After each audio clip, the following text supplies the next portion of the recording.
Olá, eu sou Jonathan e hoje vamos falar da mulher e a moral cristã. A mulher não nasce, se faz. Esta é a frase de Simone Beauvoir, líder feminista radical. Se converteu em um verdadeiro estandarte deste movimento. Vários fatos concorreram para isso.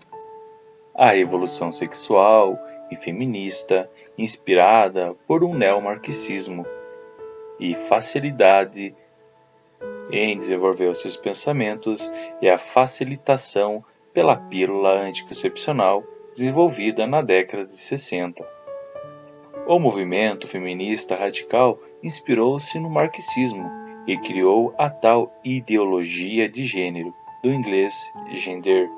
Para Karl Marx, toda a história é uma luta de classes, de opressores contra oprimidos, em uma batalha que terminará só quando os oprimidos se conscientizarem de sua situação, fizerem uma revolução e impuserem a ditadura dos oprimidos. A sociedade será então totalmente reconstruída e emergirá a sociedade sem classes, livre de conflitos e que assegurará a paz e prosperidade utópicas para todos. E isto foi aplicado na Rússia, na China, Camboja, Vietnã, Laos, Cuba, entre outros, e gerou 100 milhões de mortos, e nada gerou de bom.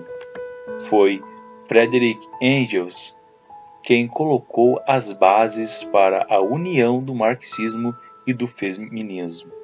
O feminismo do gênero foi lançado pela primeira vez por Christina Hoff Sommers em seu livro On Stole Feminism? Quem roubou o feminismo? A ideologia de gênero reinterpretou a história sob uma perspectiva neomarxista, em que a mulher se identifica com a classe oprimida e o homem como a opressora. O matrimônio monógamo é a síntese e expressão do domínio patriarcal. Toda diferença é entendida como sinônimo de desigualdade e, portanto, é preciso acabar com ela. O antagonismo se supera com a luta de classes. Então, as mulheres devem ir à luta. Essa ideologia penetrou nas Nações Unidas, a ONU, e então começou sua carreira ascendente. A primeira conquista foi em Pequim, em 1995, na quarta Conferência da Mulher da ONU, com um documento final que estabelecia uma série de pautas para implantar a ideologia. Desde então, esta ideologia está se infiltrando cada vez mais nos costumes e na educação, colégios, universidades e meios de comunicação. A tal ideologia de gênero, de gender, hoje exige a eliminação de qualquer tipo de diferenças sexuais. Esta perigosa ideologia difunde que a moral cristã é discriminatória a respeito da mulher e que é um obstáculo para o seu crescimento e desenvolvimento, logo precisa ser destruída. Assim, muitas organizações feministas promovem o aborto, o divórcio, o lesbianismo, a contracepção, o ataque à família, ao casamento e, sobretudo, à Igreja Católica, pois são realidades opressoras da mulher. Mas, na verdade, foi o oposto.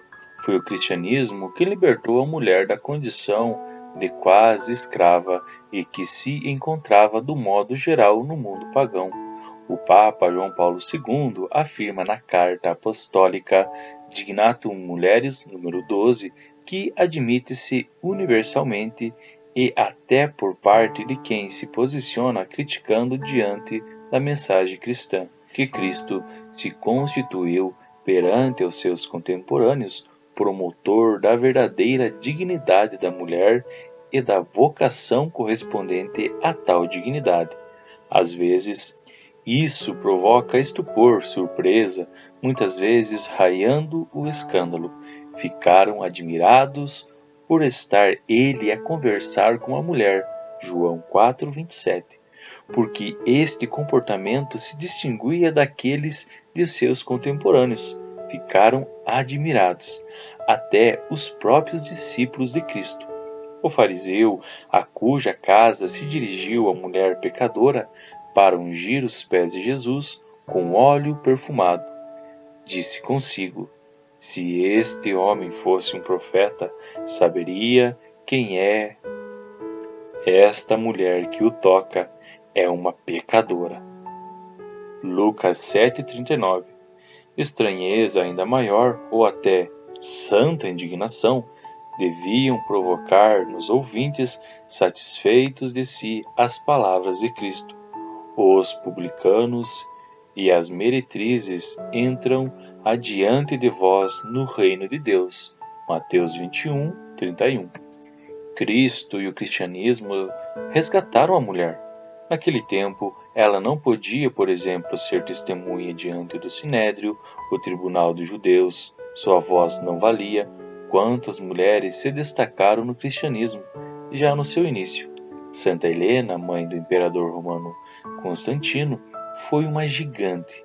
A rainha dos francos, Clotilde, esposa de Clovis, rei dos francos, Joana d'Arc e tantas outras santas mártires.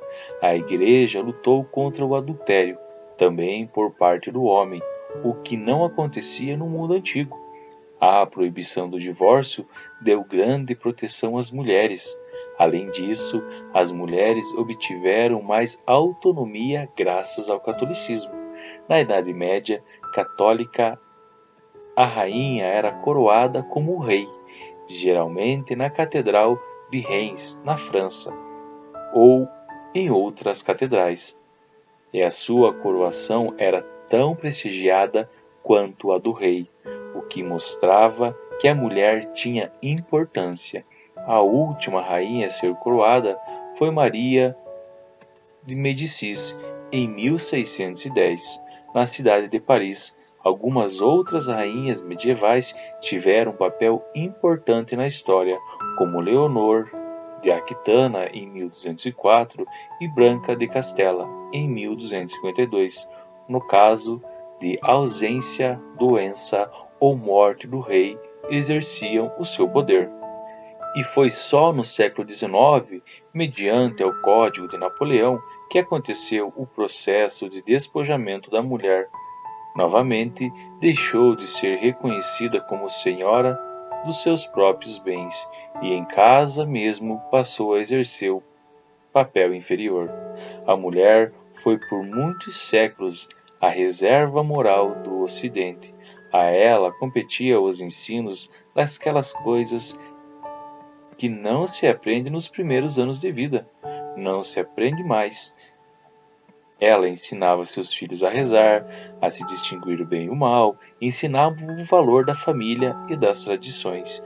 Mas hoje em dia, o feminismo radical, eivado de ateísmo, gerou banalização do sexo e do hedoísmo, fazendo suas vítimas, levando a mulher a perder o sentido do pudor, da maternidade e da piedade. E isto não significa que, sem se descuidar dos afazeres familiares, na medida de sua vocação, a mulher não possa também dar a contribuição feminina no âmbito da cultura, das artes, na economia, inclusive na política, mas tudo isso sem prejuízo do sentido de piedade, do pudor e de maternidade que sempre foram o suporte da formação das pessoas e das sociedades do Ocidente. E infelizmente, hoje cresce esta perigosa ideologia de gender, que avança de maneira destruidora nas escolas e nas universidades, se propaga pela mídia e começa a moldar a cultura do povo. Para esta ideologia não existe mais sexo, apenas gênero. É a pessoa que define o seu sexo e não a natureza. Assim, não tem mais sentido falar em pai, mãe, filho, filha, neto, neta, avó, avô, marido e esposa, homem e mulher. Os sexos não são dois, mas cinco: homem heterossexual, homem homossexual, mulher heterossexual, mulher homossexual e bissexuais, violentando a natureza. Se destrói a mulher, o casamento, a família e a sociedade. Isto é o que começa a ser ensinado agora às nossas crianças e jovens na escola. É por isso que a ideologia de gênero odeia a religião, a natureza, a família e o casamento. Tudo precisa ser destruído, desconstruído, porque tudo isso sufoca e escraviza a mulher. É preciso não ignorar tudo isso. E devemos sempre pedir o auxílio do Divino Espírito Santo pela intercessão da bem-aventurada Virgem Maria para nos iluminar e estarmos fazendo sempre a vontade do nosso Senhor.